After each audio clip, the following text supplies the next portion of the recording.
안녕하세요. 데살로니가 교인들의 믿음의 소문에 대해 칭찬합니다. 오늘 본문은 데살로니가전서 1장 1절에서 10절입니다. 1절. 바울과 실로아노와 디모데는 하나님 아버지와 주 예수 그리스도 안에 있는 데살로니가 사람의 교회에 편지를 씁니다. 은혜와 평강이 여러분에게 있기를 빕니다. 실로아노는 신라의 로마식 이름입니다. 대부분 이방인들로 구성된 데살로니가 교회가 하나님을 아버지로 부르는 하나님의 자녀라는 것은 구약적 사고로는 도저히 받아들일 수 없는 것입니다. 그러나 주 예수 그리스도 안에 있기에 가능한 것입니다. 데살로니가 교회는 아마도 가정에서 모이는 공동체였을 것입니다. 다른 편지에는 바울이 자기가 사도임을 강력하게 내세우지만 이 편지에서는 그 점을 내세우지 않는다는 점이 눈에 띕니다. 그 이유는 바울이 데살로니가 사람들과 관계가 아주 좋았고 그곳엔 바울의 사도직을 의심하거나 도전하는 적대자들이 나타나지 않았기 때문입니다. 바울은 자기가 편지를 쓰면서도 항상 동역자들을 공동 발신인으로 표기합니다. 바울의 팀워크 정신을 잘 볼 수 있고 자기 동역자들을 어떻게 대했는지 짐작할 수 있습니다. 은혜와 평강의 관계를 보면 은혜는 원인이고 평강은 열매입니다. 하나님께 은혜를 받은 곳에 진정한 평강이 임하기 때문입니다. 바울은 전형적인 헬라 인사 카리스와 전형적인 히브리 인사 샬롬을 혼합하고 기독교적 의미를 부여해서 새로운 인사를 만들어냈습니다. 바울에 의해 처음 사용된 것으로 바울 이전에는 발견되지 않습니다. 하나님은 은혜의 기초에서 죄인들을 구원하셔서 은혜를 입은 자의 내면에서 이루어지는 완전한 평강을 주십니다. 하나님의 은혜를 받은 결과 평강을 누리는 것입니다. 평강을 누리지 못하는 사람에게는 먼저 하나님의 은혜가 느껴지기를 위해 기도하는 것이 필요하겠습니다. 2절. 우리가 기도할 때 여러분을 말하며 여러분 모두로 인해 항상 하나님께 감사합니다. 3주간밖에 가르침을 받지 않았음에도 신앙을 지키고 있는 그들로 인해 감사하는 것입니다. 바울의 편지에서 서두 다음에는 보통 감사문이 나옵니다. 보통 감사문은 그 편지 수신인들의 신앙에 대해 하나님께 감사 기도하는 형식을 취합니다. 이렇게 하나님께 감사하는 형식을 사용해서 수신인들의 신앙과 삶을 칭찬하며 그들이 이 편지의 내용을 잘 받아들일 수 있는 관계가 형성되게 합니다. 먼저 관계가 형성되어야 권면을 잘 받아들이기 때문입니다. 바울의 지혜를 엿볼 수 있는 대목입니다. 이 감사와 기도는 실제 편지의 절반 이상을 차지해서 3장 마지막까지 이어집니다. 3절. 여러분의 믿음의 행위와 사랑의 수고와 우리 주 예수 그리스도에 대한 소망의 인내를 우리 하나님 아버지 앞에서 기억하기 때문입니다. 바울이 그들로 인해 감사하는 3중 근거를 말합니다. 믿음, 소망, 사랑이라는 세 가지는 지금 데살로니가 전서를 쓰고 있는 곳이 고린도라는 점을 감안할 때 고린도전서 13장에서도 언급하는 생명의 표지입니다. 믿음은 하나님을 향한 것이며 사랑은 다른 사람들을 향한 것이고 소망은 미래의 재림을 향한 것입니다. 믿음, 소망, 사랑은 행위와 수고와 인내의 열매를 통해 드러납니다. 이들 하나하나에 노력이 들어갑니다. 믿음이 들어가는 행위는 사랑의 수고를 통해 나타납니다. 소망에도 인내가 필요합니다. 데살로니가 성도들에게는 믿음, 소망, 사랑을 가시적으로 확인할 수 있는 신앙의 열매들이 있었던 것입니다. 5절.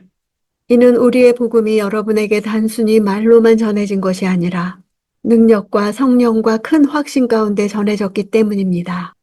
우리가 여러분 가운데서 여러분을 위해 어떤 사람이 됐는지는 여러분이 잘 알고 있습니다. 바울의 말 속에서 전도가 어떻게 이루어지는지 알 수 있습니다. 복음은 단순히 말로만 전해지는 것이 아닙니다. 능력과 성령과 큰 확신 가운데 전해져야 합니다. 그것은 철저한 성령의 개입이 있다는 것을 강조하는 것입니다. 성령은 듣는 자들의 영혼 속에 본질적인 변화를 일으키는 주체가 되십니다. 복음이 전해질 때 성령께서 듣는 자들의 마음속에서 일하신 증거로서 복음에 대한 내적 반응을 이끌어냅니다. 6절. 또 여러분은 많은 환난 가운데서 성령이 주신 기쁨으로 말씀을 받아 우리와 주를 본받는 사람들이 됐습니다. 그들은 외적으로는 많은 환난이 있었으나 내적으로는 성령이 주는 기쁨이 넘치니 말씀을 잘 받았고 그 결과 바울과 주를 본받는 사람들이 됐습니다. 주를 본받는 것이 먼저 나오지 않고 바울 일행을 본받는 것을 먼저 쓴 것은 원문으로 볼 때 바울 일행이 주를 본받는 자 된 것 같이 그들은 바울을 본받음으로 주를 본받은 것이란 뜻입니다. 환난을 만나도 믿음으로 승리한 바울처럼 되고 싶어 한 것입니다. 여기서 환난이란 단어는 포도주를 만들기 위해서 포도를 틀에 넣고 압박해서 으스러뜨리는 것을 뜻하는 단어입니다. 성령을 통해 그들이 받은 기쁨은 외부에서 밀려오는 환난을 압도하고도 남을 만한 것이었습니다. 환난이 있는데도 기뻐하는 것은 주를 본받고 바울을 본받는 확실한 증거가 됩니다. 8절. 주의 말씀이 여러분에게서 시작돼 마케도니아와 아가야에 널리 퍼지게 된 것은 물론 하나님을 믿는 여러분의 믿음의 소문이 방방곡곡에 알려지게 됐습니다. 그러므로 우리는 아무것도 말할 필요가 없습니다. 신앙생활을 시작한 지 겨우 4, 5개월밖에 안 된 사람들을 통해 복음이 마게도냐와 아가야를 비롯한 지중해를 둘러싸고 있는 거의 전 지역의 교회에 퍼져나갈 수 있었던 데에는 그럴 만한 배경이 있었습니다. 데살로니가는 당시 인구 20만 명의 거대 도시로서 에그나티아 도로가 관통하고 있었습니다. 이 도로는 로마에서 아시아까지 이어지는 도로로서 무역과 통신의 촉진을 가능하게 했습니다. 당시 사람들은 이 도로를 통해 데살로니가에 들락날락했고 거기에서 일어나고 있는 모든 뉴스들을 자기 지방으로 옮겨갔던 것입니다. 이런 통로를 통해 데살로니가에서 일어나고 있는 신앙의 부흥 소식은 단기간 내에 지중해 각처로 퍼져나가게 되었던 것입니다. 우리는 아무것도 말할 필요가 없었다는 것은 최고의 찬사를 말한 것입니다. 9절, 10절. 그들은 우리가 여러분에게 어떻게 환영을 받았는지 우리에 대해 친히 보고하고 또한 여러분이 어떻게 우상들을 버리고 하나님께 돌아와 살아계시고 참되신 하나님을 섬기며 하늘로부터 임할 그분의 아들을 기다리는지 보고합니다. 이 아들은 하나님께서 죽은 사람들 가운데 살리신 분이시며 다가올 진노에서 우리를 구원해내실 예수이십니다. 데살로니가 성도들의 믿음의 소문의 내용은 세 가지입니다.